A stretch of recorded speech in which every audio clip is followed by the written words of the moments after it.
La force du possible. Qu'est-ce que c'est ? Eh bien, est-ce surpasser le brouillard qui plane sur nos âmes ? Mais qu'est-ce que c'est que de décider en zone d'ombre, puisque c'est la thématique d'aujourd'hui ? Dans le monde actuel, les conflits s'enchaînent, les guerres éclatent, il y a des risques, il y a des menaces, mais il y a des opportunités aussi. Toutefois, l'être humain a tendance à les ignorer, les drames prenant le dessus. Conséquence, notre humeur et notre état d'esprit sont affectés. En 2022, lorsque la guerre a éclaté en Ukraine, elle a touché l'Europe. Cela a été une prise de conscience pour beaucoup d'entre nous. Les militaires sont informés durant leur service des différents scénarios possibles. En Suisse, la guerre pourrait-elle nous affecter un jour ? On ne le sait pas. Disons-le franchement, en Suisse, on vit dans un certain confort. Notre esprit et les êtres humains que nous sommes, très naturellement, préfèrent ignorer ces circonstances et même nier leur importance. Notre cerveau va cibler les informations qu'il va retenir dans sa mémoire. Il va garder les bons souvenirs, éliminer au fur et à mesure les mauvaises passes et parfois, égoïstement, il va même retenir ces petits tracas personnels du quotidien ou ces petits problèmes comme un peu de stress au travail ou encore quelques tensions dans sa vie de couple. Mais soyons réalistes, en situation de guerre, les enjeux sont d'une toute autre ampleur. Imaginez que vous vivez sans savoir si votre partenaire va revenir un jour. Heureusement qu'on n'en est pas là. Soyons donc forts, devenons-le, et saisissons l'opportunité d'augmenter notre capacité à défendre notre territoire, notre souveraineté et notre pays. Mais l'humain reste au centre. N'oubliez jamais que vos subordonnés ou toute autre personne que vous côtoyez fera aussi face à des défis dans sa vie personnelle qu'il devra relever. Certaines personnes sont plus épargnées que d'autres. Mais il y a différents scénarios possibles. Dès aujourd'hui, je vous invite à saisir chaque difficulté comme une opportunité d'apprendre à gérer des crises et parfois même plusieurs à la fois. 3 exemples à différentes échelles. 1. Imaginez que vous êtes affecté un jour par un incident, un accident ou tout autre bouleversement, que vous devez subir une opération et une longue rééducation, ou bien laisser vos blessures se rétablir naturellement avec le risque de récidive. Qu'allez-vous faire ? 2. Que faire si vous hésitez entre 2 décisions ? Que la plus bénéfique et la meilleure comporte aussi le plus de risques ? 3. Au combat, puis-je laisser mourir mon camarade blessé et partir ? Ce n'est pas bien et ce n'est pas juste. Mais demandez-vous si cela mettrait en péril l'action en cours ou en danger le reste du groupe s'il venait à perdre son initiative, sa mobilité et son élan. En résumé, que faire si vous hésitez entre 2 décisions à prendre ou à ne pas en prendre du tout ? Rassurez-vous ou pas, assurez-vous que dans n'importe quel cas, vous devrez en assumer les conséquences. Pour cela, je vous conseille vivement de maximiser vos ressources. Pour cela, rappelez-vous toujours pourquoi vous vous engagez et le sens de votre mission. Je vais vous raconter mon histoire. Le 30 juin 2008, l'accident a bouleversé ma vie. Mon cheval s'est renversé sur moi. Coma, longue rééducation. Au réveil, j'étais partiellement tétraplégique et malvoyante. En plus, une autre difficulté a compliqué mon retour à la vie. Oui, quelques mois auparavant, j'avais été victime d'un abus sexuel. Je n'en ai jamais parlé. La frayeur pour sortir de chez moi, handicapée, était encore plus grande. Je souffrais dans l'ombre, une voix sans issue, déprimée, perte de contrôle sur mes émotions, tentative de suicide, 2 arrivées aux urgences, anorexie. J'en étais arrivée à un certain point où je devais prendre une décision. Soit prendre ma vie en main et poursuivre le combat de retour à la vie que j'avais entamé, soit me laisser aller et je ne sais pas comment ma vie se serait terminée. Si je suis ici, vous savez quelle décision j'ai prise. Décider, c'est entreprendre et se projeter. C'est définir un projet, se projeter dans un avenir à court, moyen ou long terme, planifier sa mise en œuvre et anticiper les risques.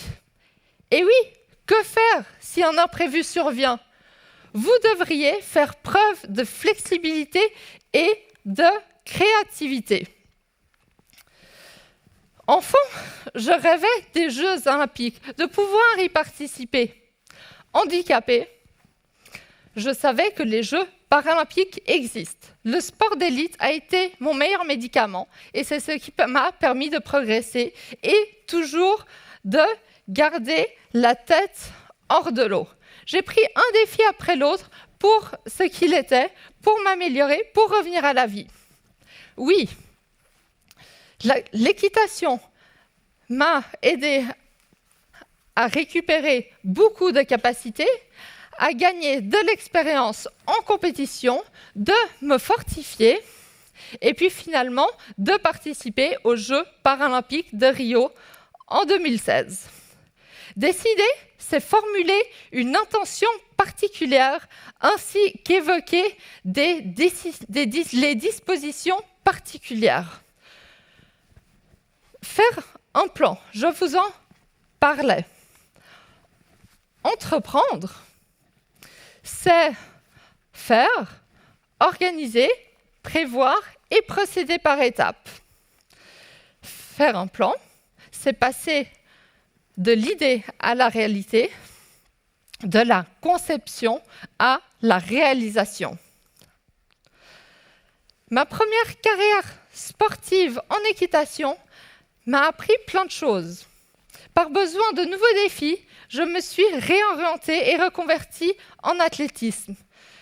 C'était risqué, handicapé, courir 100 mètres en 15 secondes, compte tenu de mes difficultés d'équilibre, de ma coordination et de ma vision limitée, c'était quand même assez risqué. J'en étais fière de ce que j'ai réussi. Par contre, il ne me fallait pas trop dépasser les limites. Ce n'était pas une bonne idée. Quand je l'ai fait, à quelques mois des Jeux paralympiques de Tokyo 2021, j'ai chuté. Dans l'urgence, j'ai dû prendre la décision d'arrêter ma carrière. J'ai perdu mes sponsors. Je n'avais aucun plan pour l'avenir. Cela fait peur. Mais j'étais intéressée par les enjeux de la société. J'étais donc très naturellement attirée par la politique. Élue députée en 2023 au Grand Conseil de la République et canton de Genève, j'ai enfin pu mettre la main sur les dossiers. J'aimerais aussi questionner certaines pratiques dans divers domaines de la société, comme le sport, le social et la sécurité. Lors de la 3e année parlementaire, celle qui est actuellement en cours, j'ai la chance, et ce qui est un sacré défi, de présider une commission parlementaire. C'est celle des visiteurs officiels ou des visiteurs de prison.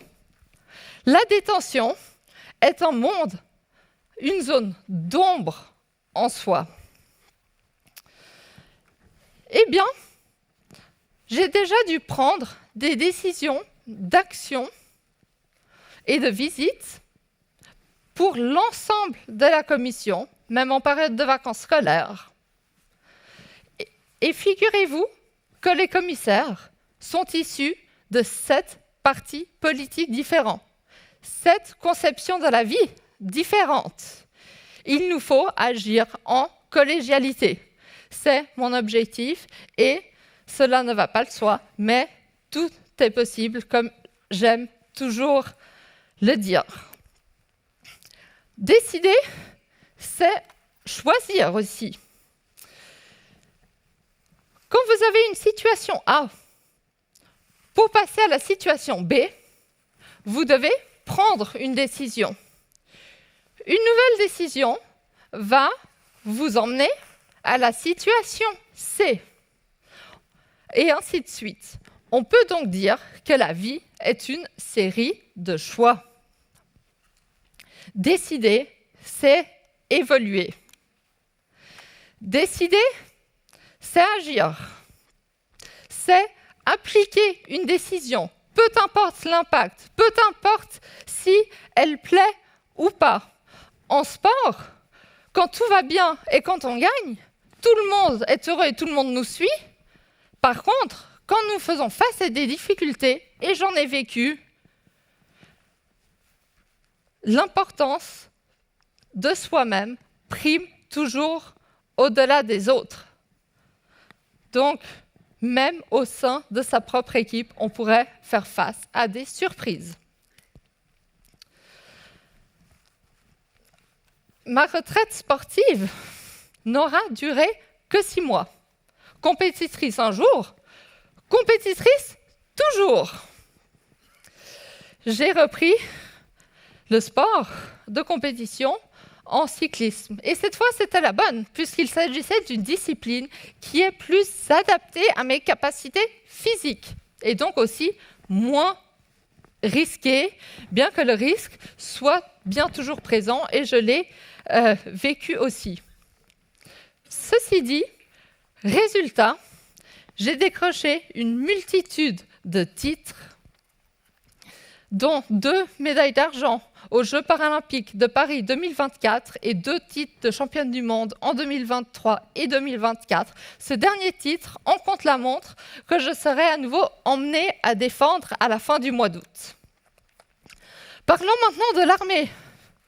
Franchement, j'ai tous les défauts pour ne pas pouvoir être uniformée.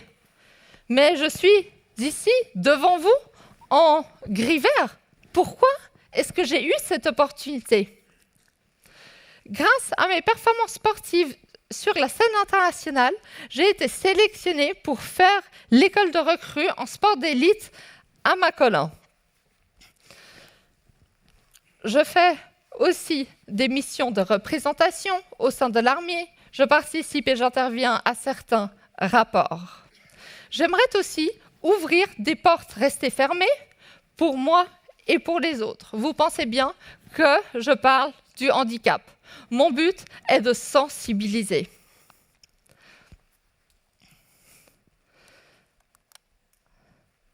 Diriger, c'est prendre nos responsabilités. Prendre nos responsabilités en tant que soldat sport, notre arme est différente. Il s'agit de véhiculer l'exemplarité aux militaires et à la population civile. Il s'agit surtout de gagner et de défendre la Suisse au championnat internationaux. Prendre ses responsabilités, pour moi, c'est aussi accomplir toutes les missions qui me seront confiées, tant en service que dans la vie civile. Et aussi, parfois, lors d'activités hors du service.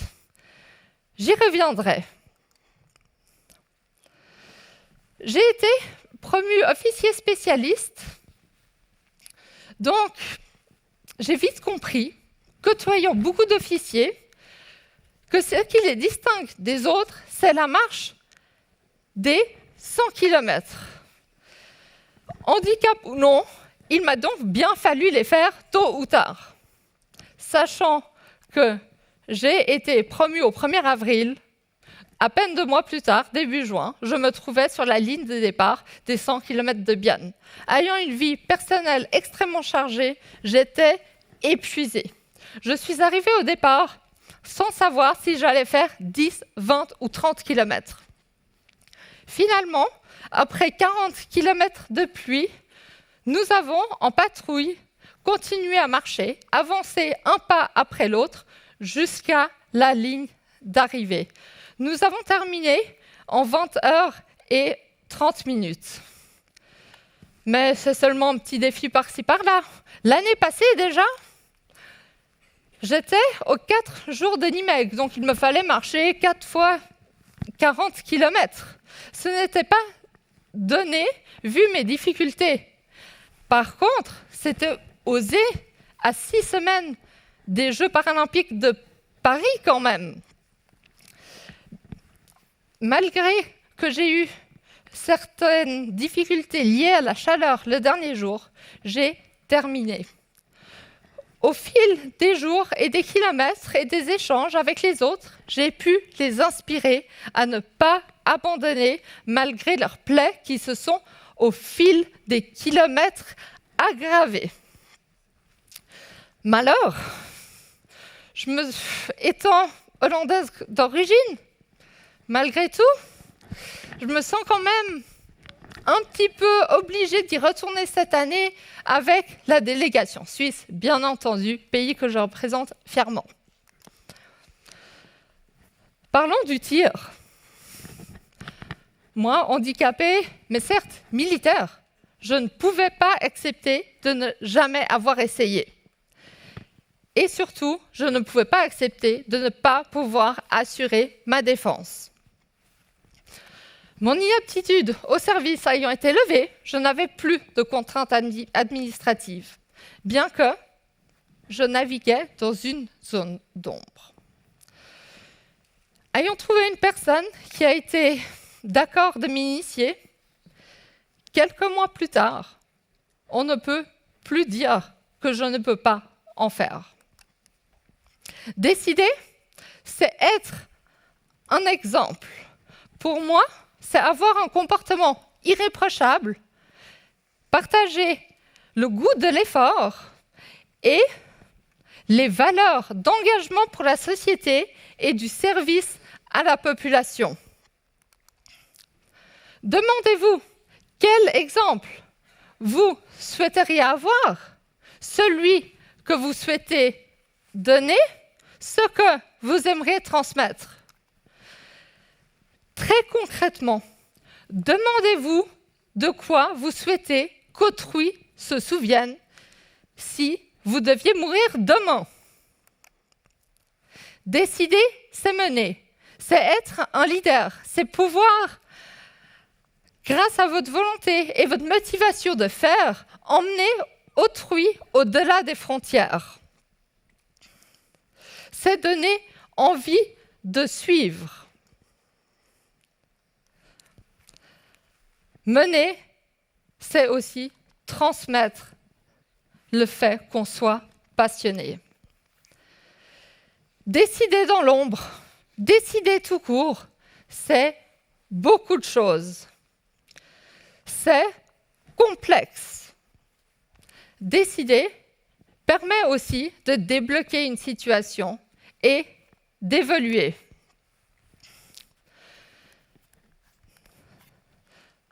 Pour moi, dans ma philosophie de vie, Je vis chaque seconde comme si c'était la dernière.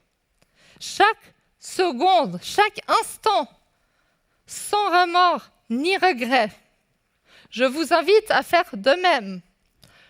Prenez des décisions, entreprenez des décisions. Grâce à cela, demain pourrait être différent.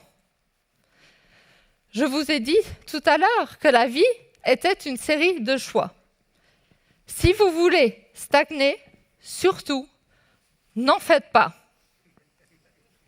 Les miens créent mon avenir, les vôtres créent votre avenir. Ensemble, créons notre avenir.